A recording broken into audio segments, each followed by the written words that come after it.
study session. I am Menyet Ankin Ma'at Menta. Welcome back. Yeah, I apologize for last week. I really was not feeling well. I was feeling nauseous. I think I might have ate something that just didn't agree with me.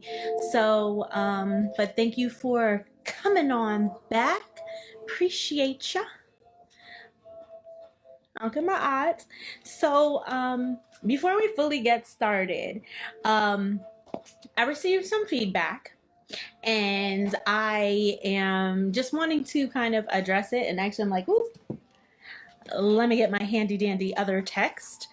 So I wanted to formally apologize if I came off as being disrespectful towards the elder who wrote the book that we're reading, and Theophile Obenga. And that was not my intention to be disrespectful or anything else. I was just, I was just sitting and talking, stuff like that. But when it was brought to my attention, I'm like, ugh, I didn't mean for it to come off like that. So let me explain. So most of my complaints have been like, oh my gosh, all this Greek. Oh my gosh, all this Greek. And it might have come off as disrespectful to the people who are of other generations, maybe who at the time when they went to school, that it was actually taught in school that the Greeks were everything and that the Kemetyw were white folks and or some sort of version of white folks and things like that. And so the importance of this book was to literally beat over the head, like having to really deconstruct that. And sometimes I really do forget, like there are some things that I just accept as being true, like I know it to be true. So when I experience those things, I'm just like, oh my gosh, why? And it's not that I don't understand where it comes from. It's just maybe it's like here in my brain and not like right here front and in the foremost of my thoughts. So I did want to apologize about that because I was not trying to, play him out or disrespect him, because clearly without his research, I couldn't know it to be true anyways. So, I just kind of wanted to say that. And then because I'm me and I just have to beat my own dead horse, I suppose. So I wanted to refer to the Husia to just kind of really illustrate not just an apology, but like why I need to apologize, I suppose. So the first quote comes in it's on page 66 of the Husia. It comes from the book of Ankh-Shashanki, or Ankh-Shashank, because I've heard it pronounced both ways, and it is the fourth text. So it says, do not belittle the elderly in your heart. Honor the elderly in your heart, and you will be honored in the hearts of all. Do not laugh. And then it goes on and talks about, sons and daughters and things like that. There is no tooth that decays that stays in its place. There is no friend who walks alone. There is no wise one who comes to grief. There is no fool who finds profit. There is no one who deserts his traveling companion, whom nature does not hold accountable for it. There is no one who deceives who is not deceived, and no one who does wrong that goes on and truly prospers. So, clearly, and technically I was reading the Husia for something totally different. Like I was looking for something else, and as I was like searching, I came across like these different quotes. I'm like, yeah, I was totally wrong. So, with me in my mind, I'm thinking I'm critiquing, but again, it's like that generational thing. So just the idea of like, this is my elder, and I wouldn't necessarily say I would belittling him in my heart, but I was speaking a little without thinking, and that's not okay. So, and the whole point of that, again, is this idea that if Obenga did not do this research, I wouldn't know. So the idea of there's no tooth that decays that stays in its place. So like I gotta, you know, like if it wasn't for him, I wouldn't even be here. So let me chill out. So the next one comes from the book of Kemetyw. That's page 50. We're in the Husia. And this is the second reading, I guess. I don't know if they're chapters, verses. I don't know how to phrase that. So it says, follow in the footsteps of your ancestors, for the mind is trained through knowledge. Behold, their word endures in their words, endure in books. Open and read them and follow their wise counsel. For one who is taught becomes skilled. So again, that goes on to say, like, why is it not letting me wave? I'm trying to wave. I apologize. Okay, I'm going to physically wave. So again, if I am truly walking in Obenga's footsteps, or aiming to, or even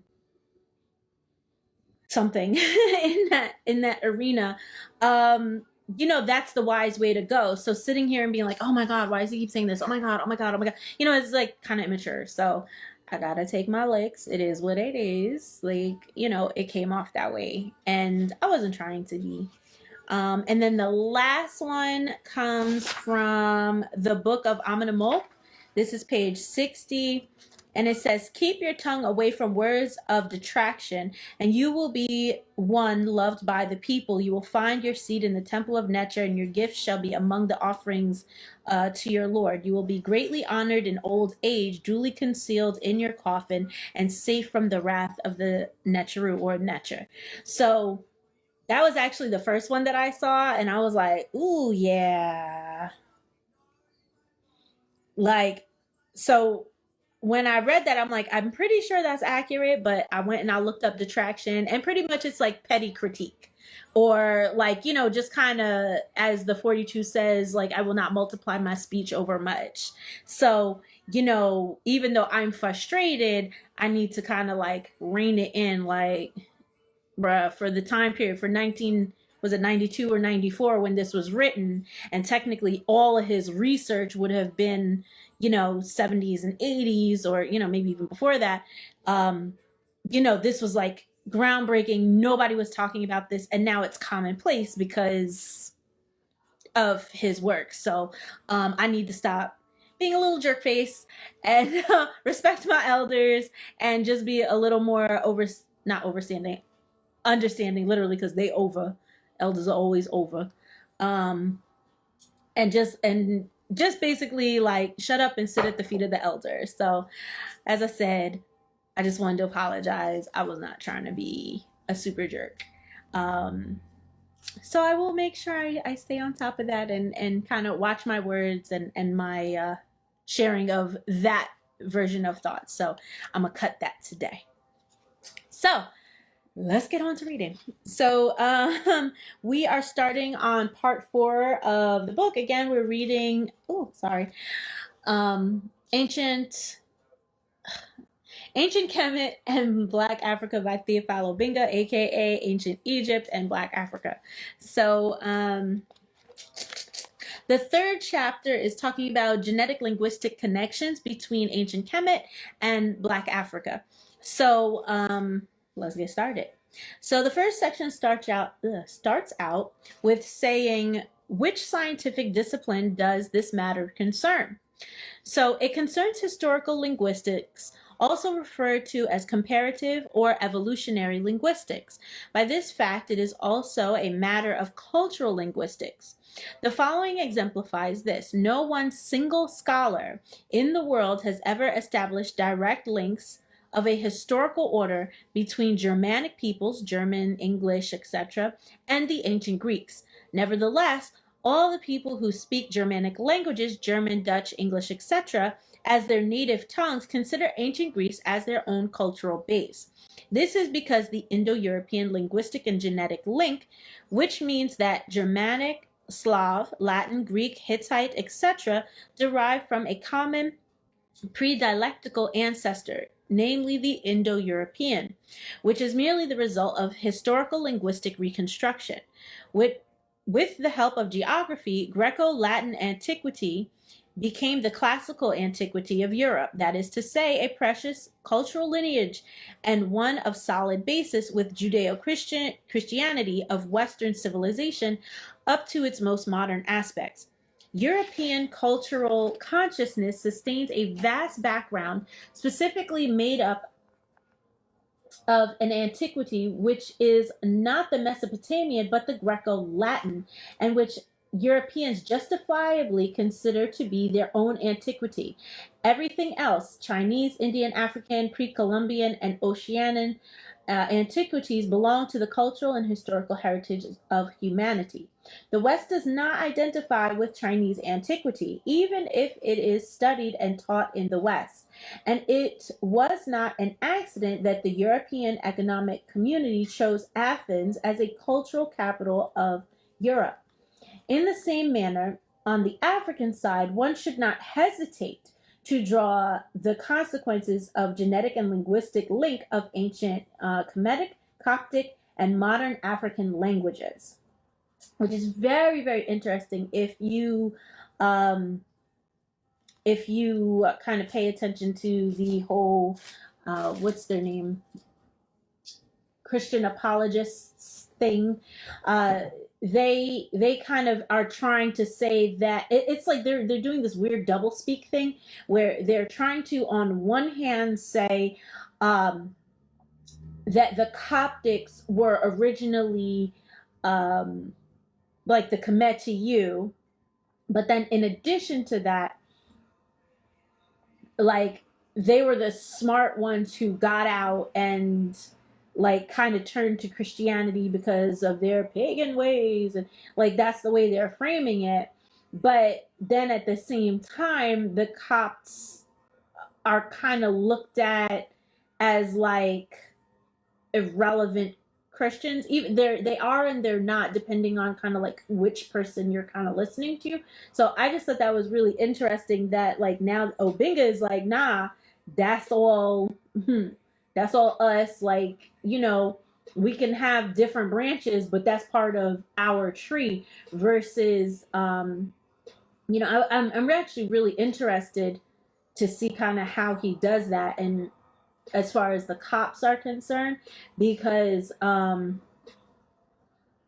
don't know, I have my own thoughts, but this is definitely one area where I know I need to be a little more educated as far as like, because I think it's kind of fascinating, but at the same time, I see how people use it kind of as a weapon against, you know, these pagans. So, all right. So 2, the method of historical linguistics. There are main axioms of comparable or historical or evolutionary linguistics. So human language develop and change. Diacritic linguistics study specifically the successive modifications of languages. That is their evolution. So like going, like we speak English now, but from Shakespearean English to even before that, to now, like it's not the same English. Like if you were to look at the way things are spelled, the way it looks, the way they kind of put their words together, structure sentences, it's not like super foreign, but it definitely would take you a moment to like wait, what's being said here? I'm not really sure. So B, the evolutionary rhythm of languages is rather slow, and a language develops even if it is not written. A language is an oral tradition independent of writing. For instance, Latin appears in history in the mid-3rd century BCE to develop and die within Roman Latin from the 5th to 8th centuries CE. Nothing prevents us from including Latin, Lithuanian, a Baltic language, and the Indo-European comparison, even if Lithuanian is only attested to in history from the 15th century, and Latin, he's doing it with words. So some, a restored form, S or S, Lithuanian, S me, SC, SD, I am, you are, he, she, is. So he's just doing that comparison thing. C, the object of I'm like, you ever look at a word and just be like, I know how to say that, but give me a second. synchronic. I don't know why I wanted to say synocratic. That's why I was like messed up. Okay. So, synchronic linguistics is to study the system of a language as it works at a given moment. In reality, diachronic and synchronic languages interlock.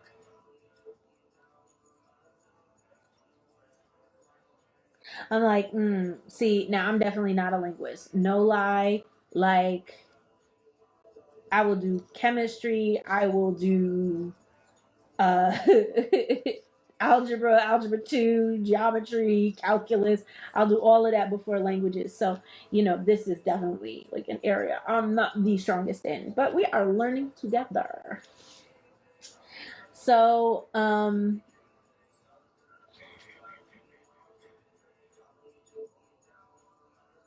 oh, I see. I see what he's saying now. So, and forgive me if y'all got it before me, my bad. I just got it. um, so essentially what he's saying is the system of the language at the time period works one way, but then at the same time it's not a linear thing. That's what he is basically saying. Like, that language exists and is being developed, but at the same time is like being modified and changed simultaneously. So if that wasn't right, feel free to put it in the comments and let me know if that's what you got out of that too. So I'm like, feedback, please. D, the comparative method restores the main outlines of a predialectical mother tongue, the common predialectical language, by comparing and examining the sounds, phonetics, the form of the words and grammar, so morphology and syntax, and the lexicological vocabulary common to the words and the grammar. The lexicological facts common to different attest languages, which are in fact different forms taken during the course of time by a single original language. What? Let me read that again, because I didn't read that and comprehend it all at the same time. So basically, when the vocabulary, whether they be common words or grammar, the facts common to different attested languages, which are in fact different forms taken during the course of time by a single original. Okay. So if I'm not mistaken, he's saying that, just like how I said earlier with the English language, even though like, there are basically some commonalities between English. So even if we're not really proficient in Shakespearean or ye old English or whatever, we can still kind of make it out, because there are still certain vocabulary words that are going to be kind of the same. There's going to be grammatical rules that are kind of still the same. So we could essentially figure it out. The way I look at it also is like, when you have someone who speaks Spanish, but they could kind of make out Italian, or they could kind of make out maybe like a Portuguese or something like that, because there are some similarities, or there's some like common vocabulary, or some very, very similar vocabulary.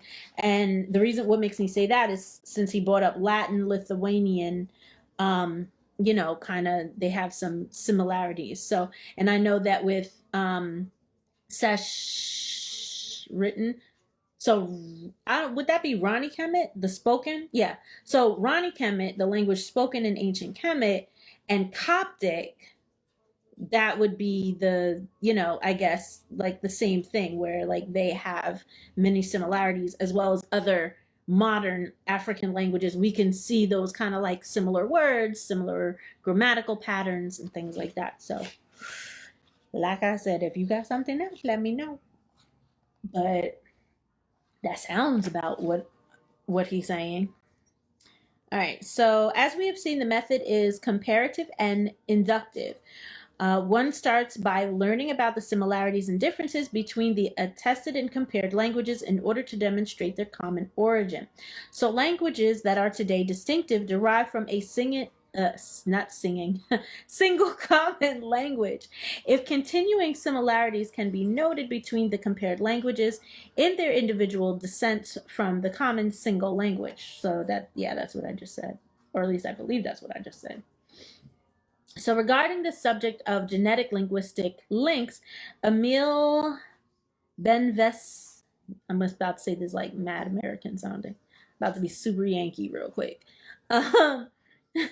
Emil Benvesti, but it doesn't have an accent over the E, so I don't know if I'm saying that right.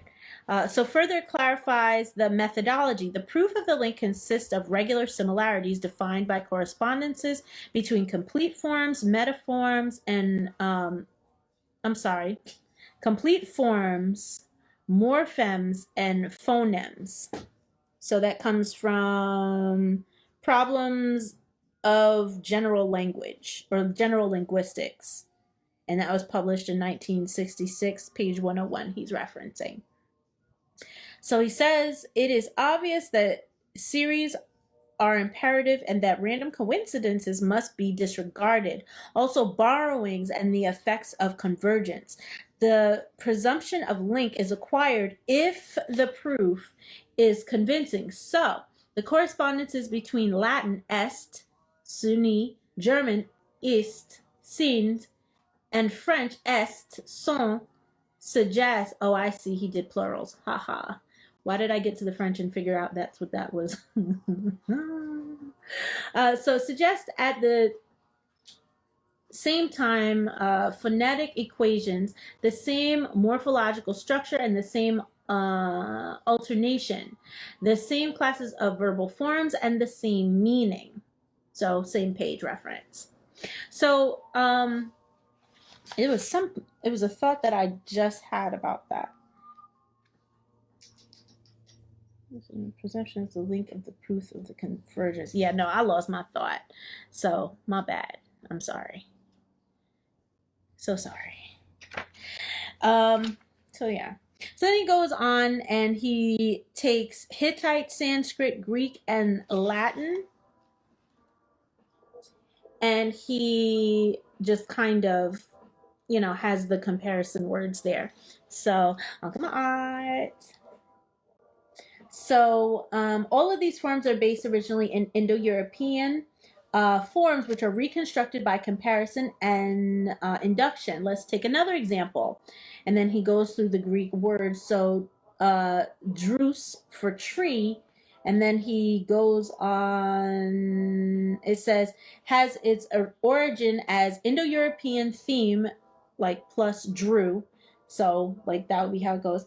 With a short U, it refers to the name of tree, meaning oak, being secondary.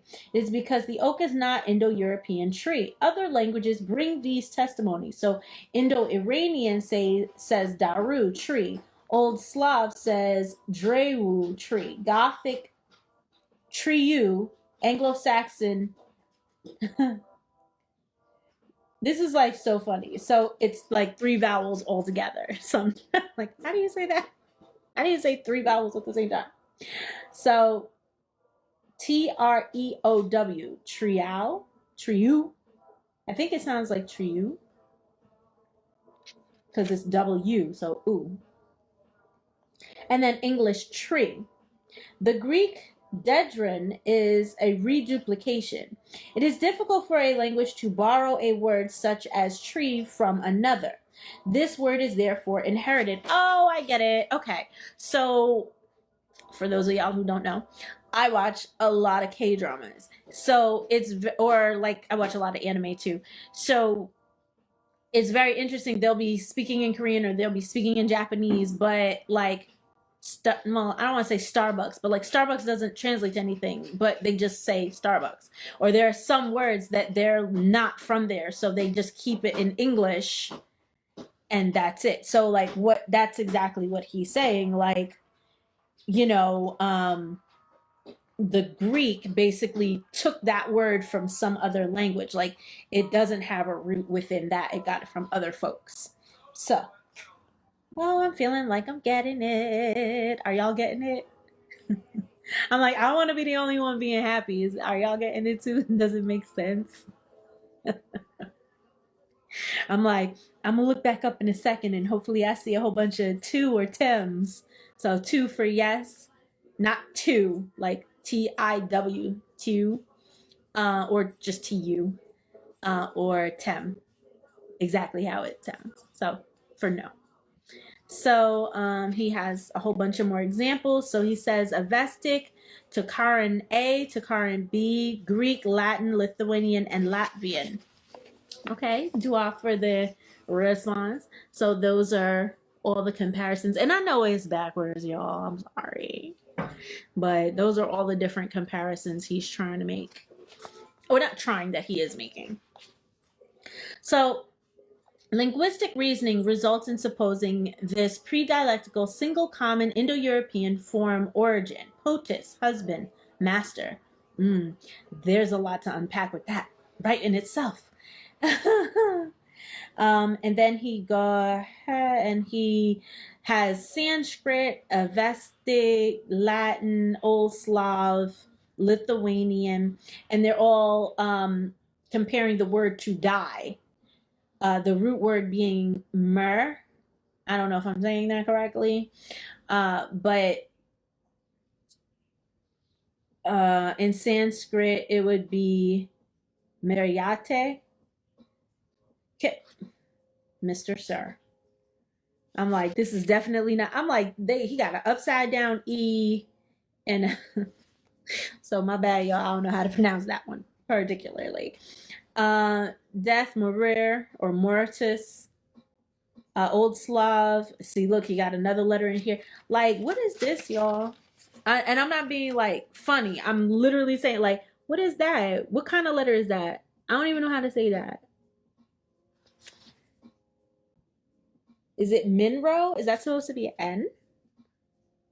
I don't know. I can't tell. See, this is why I don't claim to be no master teacher. Not like, nah, we learning together. So Lithuanian is Mirsu. So the likelihood of a language borrowing a word die from another is obviously improbable because, you know, every language is going to have something that has to do with that. It is well and truly a lexeme inherited from a pre-dialectical common ancestor. So basically, they all sound the same because it comes from the same place. So if you've ever watched that documentary called The Real Eve, or if you've ever watched, oh gosh, what is that man? Oh, I forget what his name is, like Simon something. He's from England, and he does the genetic history of humanity in general. And, you know, clearly he says all life came from Africa and stuff like that.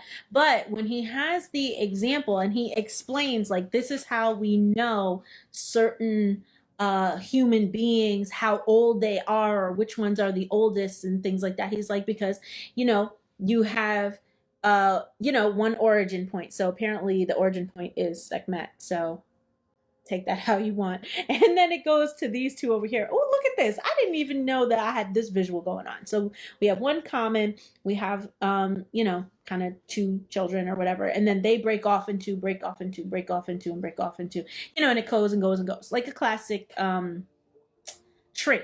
But the idea is that if Sekhmet is here and the DNA that's passed is, you know, more similar here, but then there's a genetic mutation here, we know that this line is older than this one because of, you know, when shifts and changes were made. So that came to mind when he's sitting here and he's saying, like, oh, well, no, it comes from a common language. So we could tell how old a language is or if they're related or whatever based on, you know, root words and stuff like that. Look at me. I'm going to be an English teacher soon enough. Not really. I feel like I know what I'm talking about. I mean, at this rate, I think I'm catching on pretty good. So an old root name of Indo-European origin, domo, house, constructed from dwelling, gave in history Sanskrit, dama, house, Old Slav, domu, Russian dom, Latin domus, Provincial doma, French domicile, from the Latin word domicilium, a distinctive of dormis. I'm sorry, a diminutive of domus, sorry. An Italian duomo, hence French dome, the dome of Milan, that is to say, the cathedral. Greek domos, dwelling or house. So they all pretty much, again, sound similar. Like how I was saying, you know, if you speak Spanish and you hear some French or Italian, you might, some of that sounds something, you know, kind of similar. So with these few examples, domo, mare, potis, drew, esimi, we can see how they were carried into attested historical languages. A genetic link connects all historical forms derived from the original common forms. Indeed, each element of expression of a word in one language is linked by a function to an element of expression in another language of comparison, and the function of each element is naturally considered by elements around it and by the position it occupies in the word. In these examples, we put special emphasis on lexicology and vocabulary evidence. It is quite pertinent level of comparison. So, I mean, that makes sense. So 3, can one apply the method of historical linguistics, which is comparative and inductive, to Black African languages considered to be without writing? That's an interesting question, but okay. I'm gonna stop myself. I'm stopping. So, I mean, so this is 2021 brain. To me, it just makes logical sense to be that way. Because he literally just said earlier that languages are spoken first before they get written down. So just because African languages were not written down, you know, because that's not necessarily universally true, but you know, because of that, it cannot just be one and not the other. So let's see if I'm right. Watch me be dead wrong. I would feel real bad. I'd be like, don't judge me. All right, so linguistic science is not less universal than other sciences. The comparative and inductive method of general and historical linguistics is applicable to all languages of the world, including, of course, Black African languages. It goes without saying that a scholar such as Emile Benveniste, I'm being real American, sorry, can make the same claim, which I summarize as follows. The method is well known. It has been tested in establishing more than one linguistic family, the Indo-European, the Common Semitic, etc. It can indeed be applied to languages without history, without writing, or whatever their structure. This fertile method is limited neither to any type of languages nor to any region of the world. There are no reasons, concludes Benveniste. I'm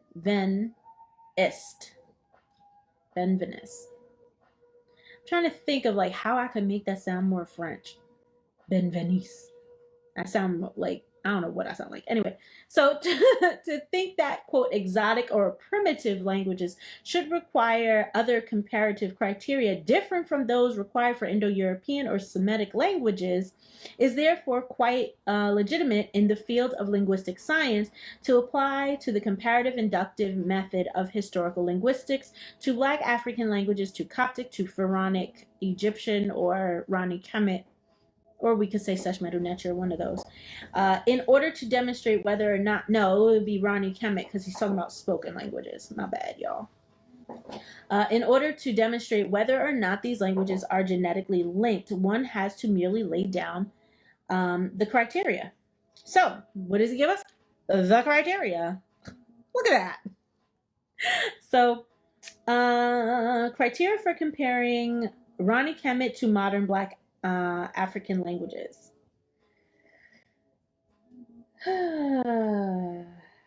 These criteria are essential and operational. Language has an oral tradition independent of writing. So Latin of the 3rd century BCE, Lithuanian of 16th century CE, both present, however remote from each other in time or space, a faithful picture of Indo-European. We can therefore compare Rani Kemet and Coptic forms with correspondence in modern Black African forms, even if we do not have all the successive stages of Black African languages in the written form. So Leonard Bloomfield's, and that person lived from 1887 to 1949, his book Language is the basis of the American Structuralist School, and in it he compared genetically and historically 4 principal languages of the Central Algonquin group: Fox, Ojibwe, Cree, and Menominee. Oh, okay, catching on. He was therefore able to, starting with from forms of attested languages, to reconstruct primitive, that hurts. Oh my gosh. Excuse me. Primitive Central Algonquin or Proto-Algonquin, but the American linguistic scholar did not possess any previous records or documents for the 4 compared languages, for which we have no older records. And that comes from Bloomfield's 1965 book, the first edition that comes out from 1933. So apparently Obenga used the 65 version, but it really came out in 33. And that's from pages 359 to 360. So B, the criteria of comparison are guaranteed by Rani Kemet, which is the oldest witness of the languages compared. So the great time span between Rani Kemet and modern Black African languages, far from being a handicap, is instead a strong criterion for comparison, which must always make sure of having some ancient evidence for certain languages compared. This means that it is less worthwhile from the historical linguistic point of view to compare, for instance, Fongbe, which comes from Benin, and Yoruba of Nigeria. But it is more pertinent to compare, for instance, Rani Kemet, Coptic, and Yoruba. Indeed, the oldest Seshmetu Necher text, so the earliest written texts from Kemet, date back to around 3000 BCE, and the first written forms of Coptic as early as the 3rd century BCE. So, consequently, the enormous geographical discontinuity strongly favors the exclusion of borrowing in those ancient times across the range of established similarities, morphological, phonetic, and lexicological. So, I'll be right back. So, the thing that I thought was really, really interesting is this idea that instead of taking a bunch of languages that are necessarily from one area to kind of make that comparison between other languages, despite, I guess, the geographic distance, to find those commonalities within the language. I think that's so smart. Honestly, maybe I would have thought of it, but I would just like to say I probably wouldn't. Just saying. I don't think I would have thought of that. I probably would have went the route of just comparing with what was real close.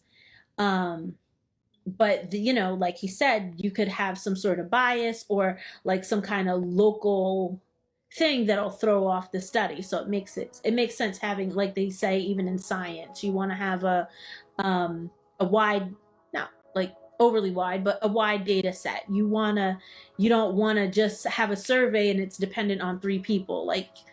If it's supposed to be saying most teens, blah, blah, blah, most men, blah, blah, blah, you don't want that to be dependent on 3 people who all live in the same apartment building, So it makes sense. It definitely makes sense. I was turning the page. Oh, that's what I was doing. All right, so moving and continuing on. That is to say, the very old separation between the Rani Kemet and Yoruba languages from the common pre-dialectical block eliminates the effects of convergence and random haphazard borrowing. So I didn't say it that super smart, but that's what I was going for. So he takes the three languages, and so Rani Kemet is me, take, Coptic, mo, ma, take, and then Yoruba, mu, take. Then he says the next word is water. So in Rani Kemet, it's mu. In Coptic, it's mo or mi. And then in Yoruba, it's omi. It says omi and omi. And then he says in Bini Ido, it's ami ami. So then he says the next word is cobra. So in Rani Kemet, it's jeti. Because I'm like, oh, I gotta add the vowel. So jeti. It's di, period T. So jeti. Ajo, eja, viper is Coptic, and Yoruba, ijo.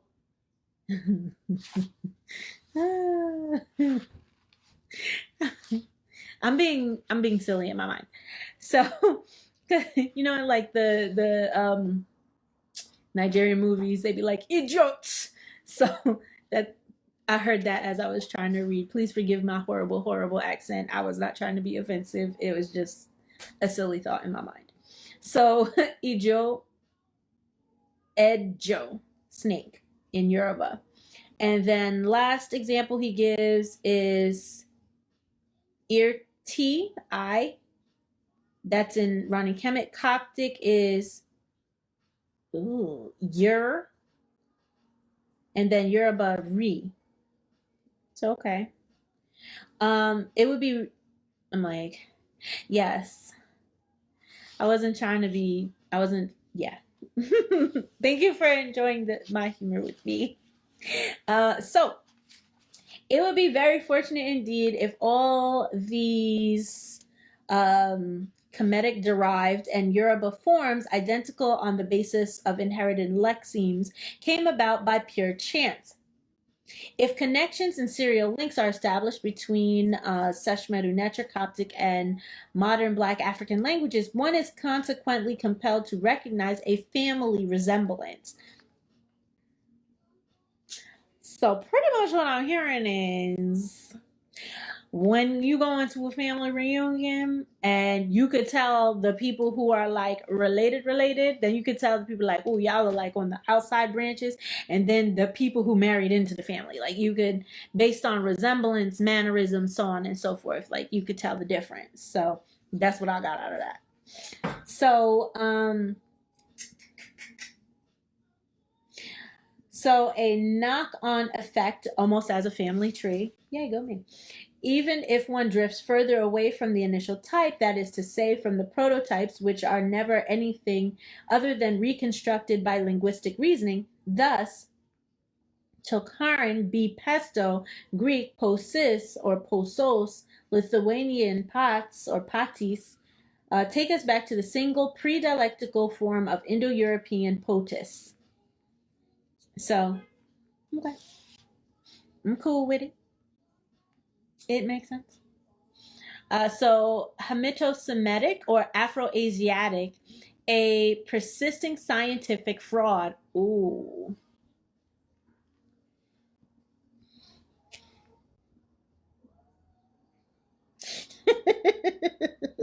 I'm thoroughly entertained by that, just because if you on social media and you know how people, different groups be fighting amongst each other, and I'm like, this was in 1990 what, and he's saying fraud. Ooh, okay, let's go. So, Hamito-Semetic or AfroAsiatic, a persisting scientific fraud. The linguistic domain of Hamito-Semetic or Afroasiatic is said to include the following linguistic groups or families: Semitic languages, Akkadian, Assyrian or North Akkadian, Babylonian or South Akkadian. I didn't even bring that up. I didn't even bring that up. So the comment is that it blows the study about the mummy DNA out of the water. And I'm like, now I'm off topic, but it's on topic, so it's okay. So there was this video which I want to do eventually. I'm going to do a reaction to it, and it's this gentleman talking about how there's this new study that just came out, and essentially it's, you know, that whole, well, what did they really look like? And he starts out the video saying like, they look like how they look now, and then he uses all these like images and stuff like that from this study. And I was saying like, you know, clearly bias is a thing. And so who made this? Why was it made? Who funded it? Because sometimes it's not the actual scientist or the author, but sometimes it's the people paying for it. Case in point, if people didn't already think that Bill Gates was like trying to take over the world, back in, I want to say the mid to late 2000s, this curriculum came out, and it basically ended up like, it's pretty much all over the United States. Maybe it's around the world. I'm not sure. I haven't looked at international curriculums, so, you know, I can't say for sure. But I know within the United States, this idea of 21st century skills, like it's a very, very big thing. And a lot of schools and things kind of subscribe to this curriculum and basically teach. And because when we write lesson plans, I'm being like a teacher nerd real quick, but when we write lesson plans, you have to say, well, these are the standards that I am upholding by teaching this lesson. So a lot of teachers, like we don't have to stick to necessarily one discipline, because we are encouraged to teach across the curriculum. So like, you know, make the links, because social studies, science, math, like it's all interrelated. It's not just one compartmentalized topic, one compartmentalized topic, blah, blah, blah, blah, blah. So I say all that to say, in the mid 2000s, this 21st century curriculum came out, and when you read it, or if you decide that you want to Google it, it basically is saying like, hey, the world is changing, technology is more important, and we need to teach these kids so that they'll be like, you know, on track or whatever. So we have to incorporate more technology in how we teach. We have to teach the kids about technology. We have to this, we have to that. And when you go all the way, I want to say like to the bottom, and you're like, oh, it's this something something for America group, and you look them up, it's a group funded by Bill Gates. And I was like, and don't get me wrong, I love technology. I'm just saying, I think it's mighty interesting that we have a free curriculum that we're going to adopt that was funded by the guy who directly profits from all the computers y'all are now going to buy and computer programs, so that he can make more money. I'm just saying, I'm a little suspect. But everybody looked at me like I was a crazy person. I'm like, okay, sure, whatever. So anyways, so the same thing, like with this, you know, new study that just came out, I'd be very interested to see who funded it, or who the researchers were, or, you know, where they're from, or something like that. So, because there are definitely a lot of things that like inadvertently, like we don't directly know, but like it's research that's paid for by the government. So of course the government is going to want to be like, hey, yeah, the ancient people looked just like us, you know, kind of a thing. So I get it. It makes sense. It's just the idea of it's being presented a certain way, and I wouldn't mind doing a little bit of fact checking, just because I'm nosy and I want to know. So to get back on task now, So it says Akkadian, which is Assyrian or North Akkadian, Babylonian or South Akkadian, attested at the times of Sargon of Agate around 2350 BCE. Ugaritic, 14th to 13th centuries BCE. Canaanitic, I didn't even know that's how you said that. Canaanitic in the first millennium, including Phoenician and its variant Punic, Hebrew, Ammonitic, Moabitic, Edomitic, Aramaic, Old Aramaic, which comes from 9th and 8th centuries BCE, Imperial Aramaic, 7th to 4th centuries BCE, and recent Aramaic, including Palestinian, Nabataean. I'm just being silly again. So it says Palmyrenian, and I thought Pomeranian, like the dog. That's not what it says. Hadrian, which I'm like, oh, that must be what haters speak. Let me stop. Now I'm feeling silly. And Syriatic. Ooh. Oh, excuse me. Pardon me, y'all. Babylonian, Aramaic. I'm like, didn't he say? Yeah, he said Aramaic earlier, so I guess Babylonian Aramaic. That's the difference. Mandaean, etc. Northern Arabic dialects. Yo, I'm not gonna lie. Way back in the day, when Menyet was Christian, and you're supposed to learn, like when I'm like, oh, Moabite, I remember that. That sounds like something I learned back in the day. And I'm looking at him like, dang, there's a lot of people. I'm like, I paid attention, but I ain't paid this much attention. Anyway, back to it. Talmudian. Oh, so that must be what the Talmud is written in, whatever language that is. Sephitic, Dedantic, and Southern Arabic dialects, Minian, Sabaean, Himyaritic, Kabinic, Hadramutic, Ethiopic, Gez, and Amharic. And the ancient periods of these Arabic dialects are situated around 600 BCE to 600 CE. Whew, that's a lot of languages that he just really made me read. Sorry, y'all. Ooh, I'm like shaking. Sorry. All right, so the Kemetic language, or Seshmetu Neter, you've got Old Egyptian, Middle Egyptian, or Classical, because usually when we see like glyphs and stuff like that, it's usually written in Middle Egyptian.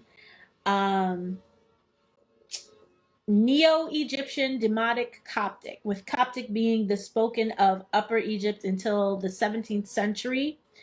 Really? Okay. I don't know why I always just pictured Coptic being in, I did the Western thing real quick. Upper Kemet. Got it. Because I was doing European upper north, like not there. So I got it. I'm on point now. The spoken Kemetic language lasted about 5,000 years. Since the oldest texts in the hieroglyphs date back to around 3000 BCE. The most recent to the year CE 394. Coptic has, no, oh my God, that is getting really annoying, y'all. I'm so sorry. I'm like, that's so like, whoever made that song is like just shrill in my ears. Anyway. So the ancient periods, okay, so the most recent in the year CE 394. So Coptic has main dialectical variants: Sahidic, Baharic, Bashmaric, Fayumic. This one I'm not sure of. AchMunic, Munic. My apologies to whomever I just offended because I butchered that bad.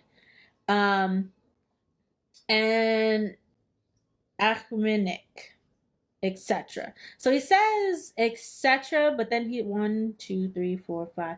Oh, because he only lists 6, but he says there's 9. So I get why there's that. So the Berber language from the oasis of the Siwa, there is the languages of Kemetes, dialects of the central region, such as Masbit, Tureg, Jefbel, Nefusa, the languages of Kabylie. Don't beat me up. Dialects of the Moroccan Rift, like those of Gouelia, of the Kibdana, of the Beni Uriango, of the Botua, Botiua, the Beni Said, and the Temsaman, etc. Oh, I see. You see how the elders work? This is why he knew. He was like, me, yeah, by the time you get to this part of the book, you're going to be mad disrespectful. So I'll fix you. Say all of these languages. And do it in front of people. Okay, I got you.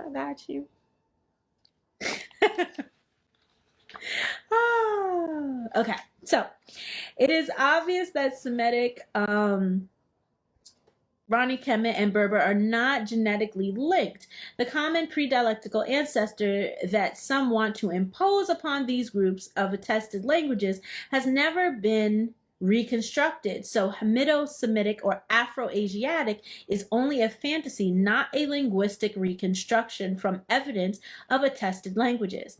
So Hamito-Semetic or AfroAsiatic is only a simple scientific fraud. Ooh, he used the F word. Nahem. Thank you for that. I'm going to keep going.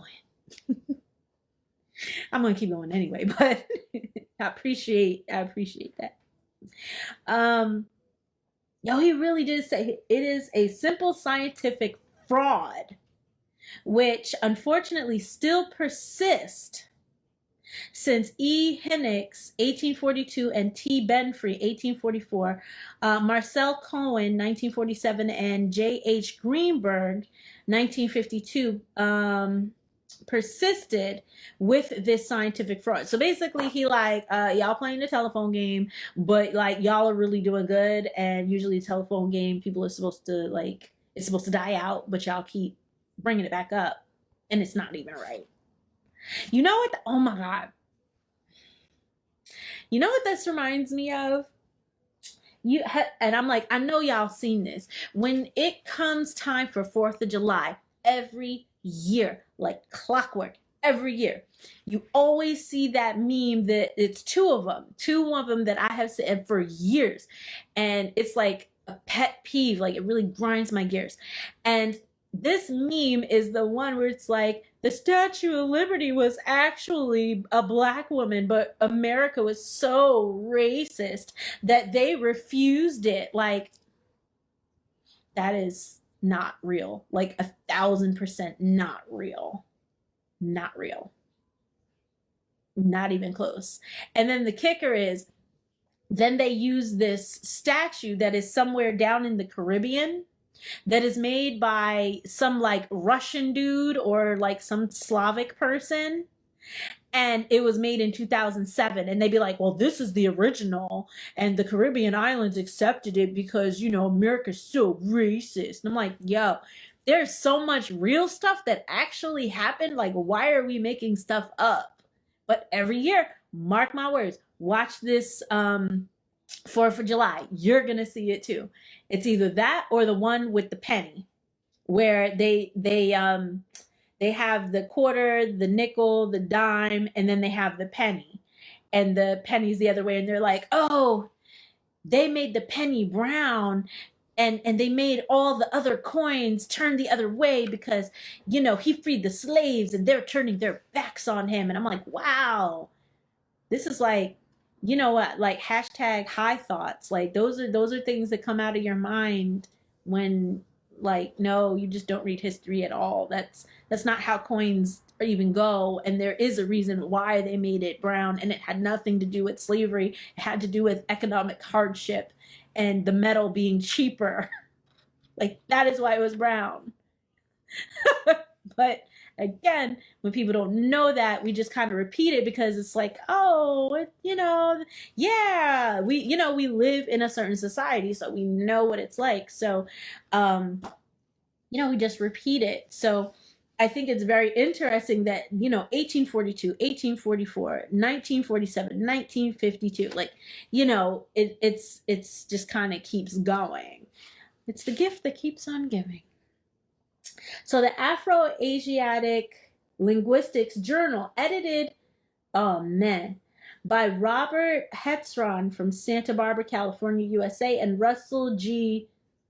Sush, SCHUH,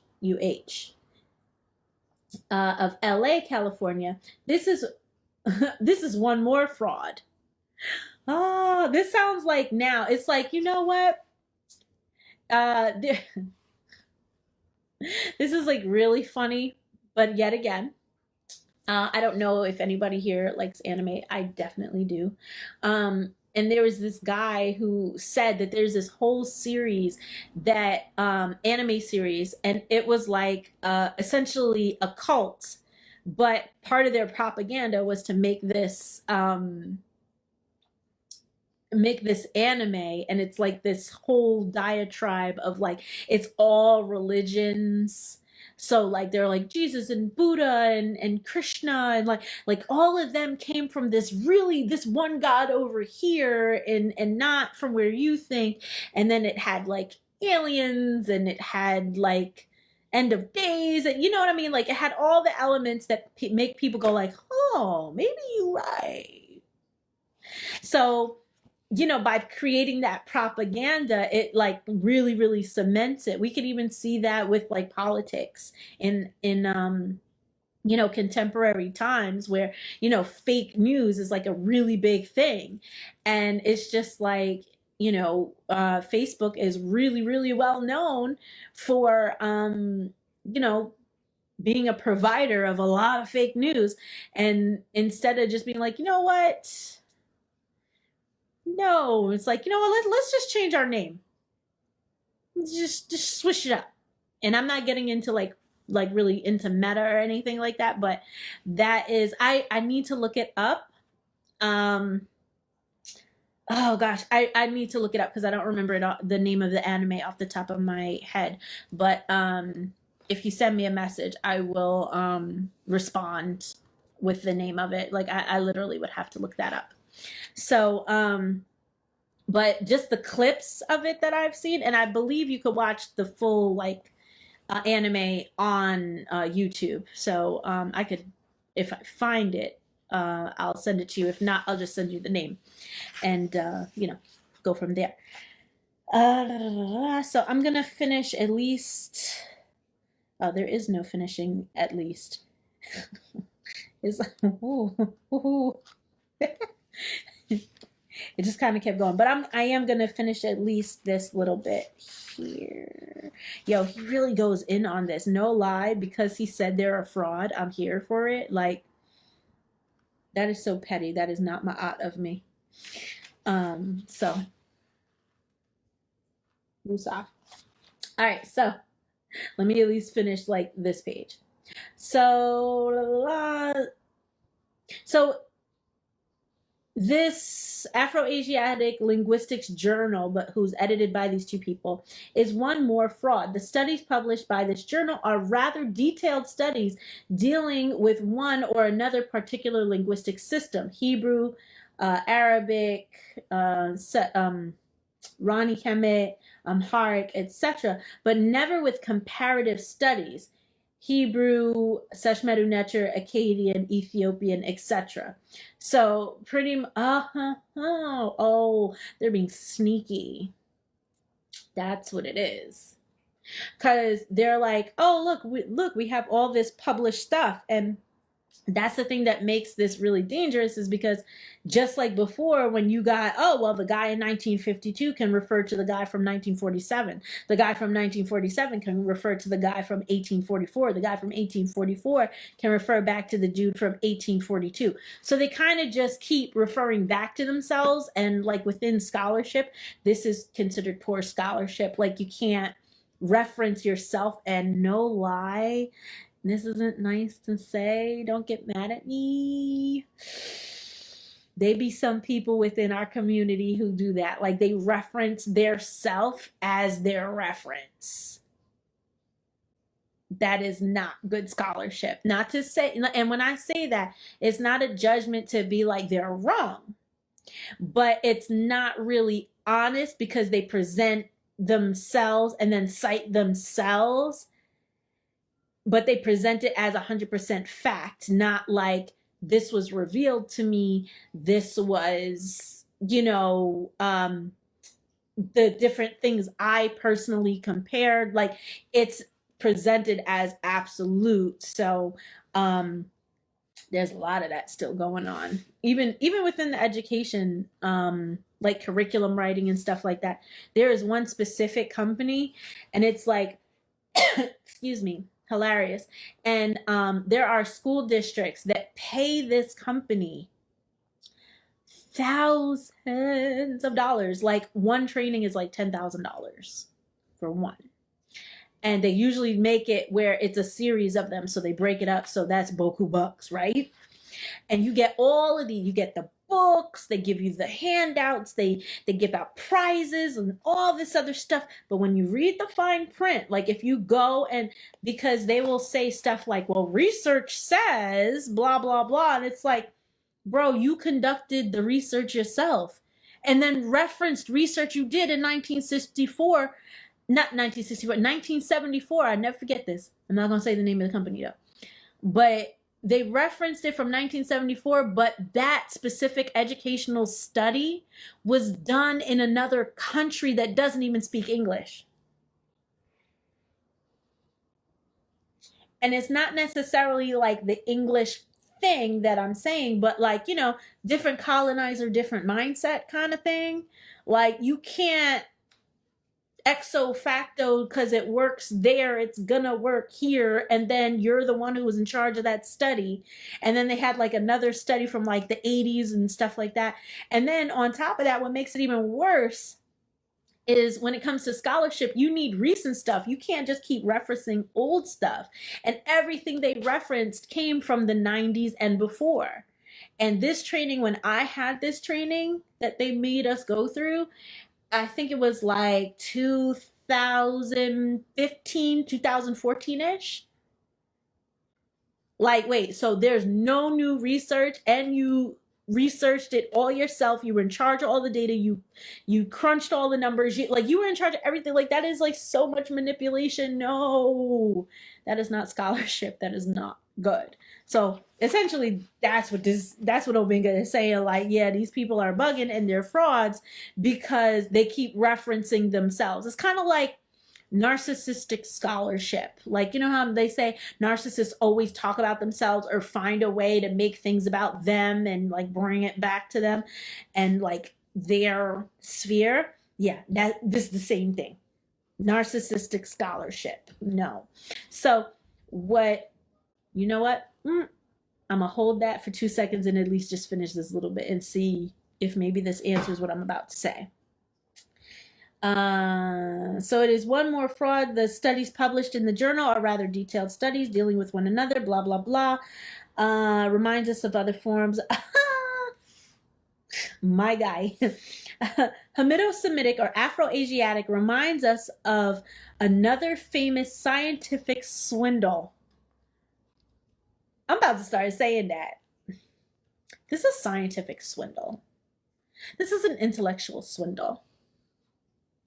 This is a scholarly swindle. I'm just going to start incorporating that in my vocabulary because I like that. But this time in archaeology, the bogus discovery of alleged remains of prehistoric man, the Piltdown Man in 1912. What is in fact really Hamito-Semetic or Afro-Asiatic when we consider the following facts. So then he does Akkadian, Berber, Ugaritic, Hebrew, Coptic, and Rani Kemet. And the word is sun. The common Semitic is, I don't know how to say it, but it's SMS. So, but they all have that. Akkadian is Samas, Shah, Mash, no, Shah, Amash, Shah, Amash. Boy, oh boy. Tafucht, Seps, Semis, Ra, Re. Oh, well, technically, Ra, Re. So, seriously. So can one find an original form common to all these historically attested forms on a visibly inherited lexeme? No linguistic reasoning allows us to do so. Hamito-Semetic or Afro-Asiatic, which would be common pre-dialectical form, cannot be reconstructed from relevant evidence.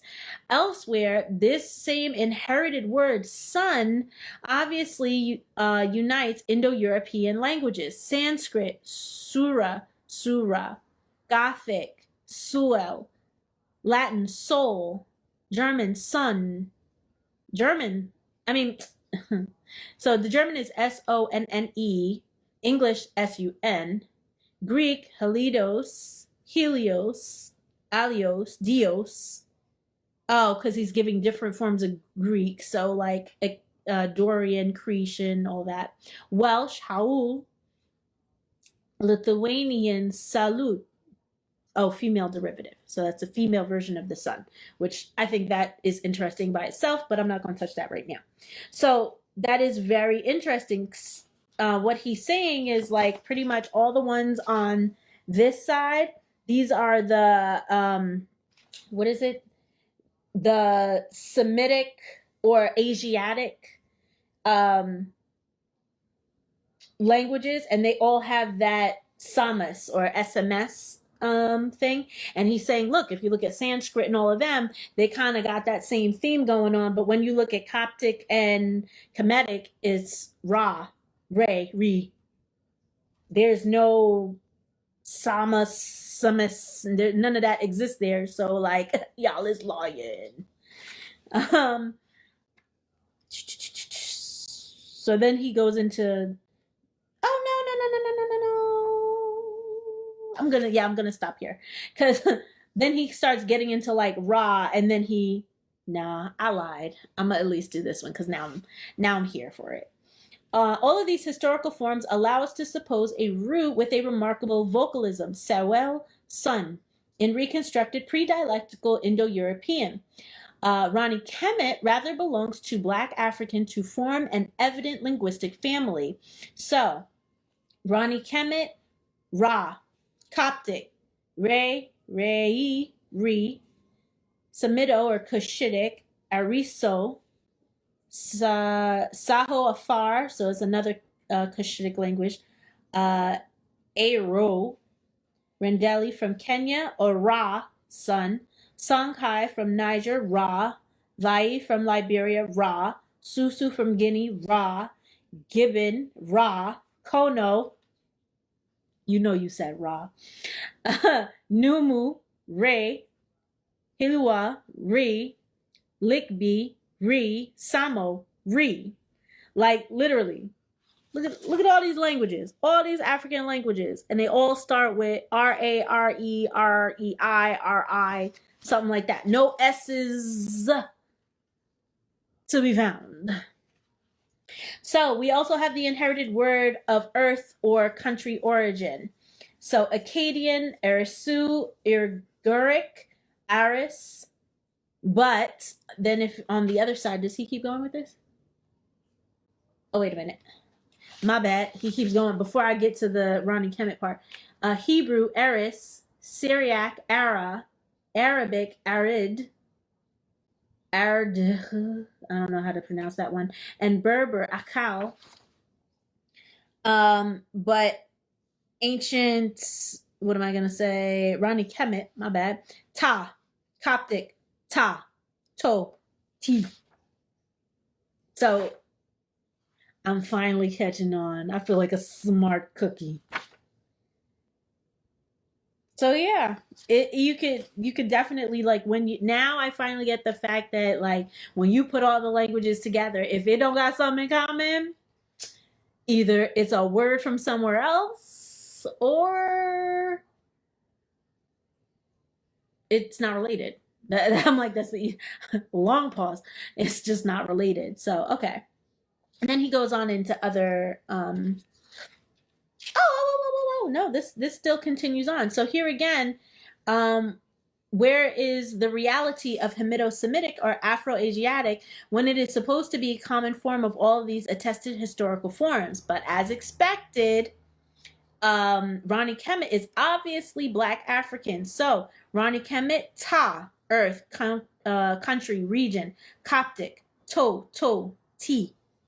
From Sudan, Tau.